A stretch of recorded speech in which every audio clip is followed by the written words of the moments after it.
IRFC का stock पिछले कुछ सालों में बुलेट ट्रेन की तेजी से चल रहा था, पर पिछले 8 महीने में यह लगभग 40% गिर चुका है और इसका एक बड़ा रीजन है इंडियन रेलवेज। चलिए समझते हैं कैसे।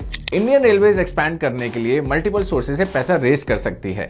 पहला, इसे बजट के थ्रू गवर्नमेंट से पैसा मिलता है। The second option is internal resources like the money collected from tickets etcetera.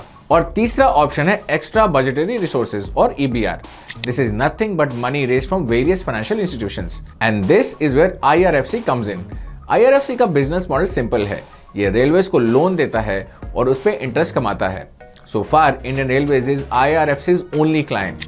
पर पिछले कुछ टाइम से रेलवेज ईबीआर के थ्रू फंड्स रेज नहीं कर रहा है। पिछले 5 साल का डेटा देखें तो लास्ट 2 इयर्स में ईबीआर कुछ खास नहीं बढ़ा। मतलब आईआरएफसी के पास ज्यादा लोन देने का स्कोप ही नहीं था।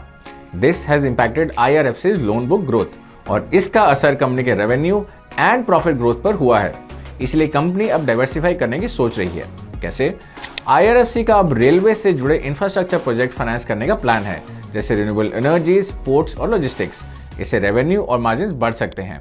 Have you invested in any railway stock?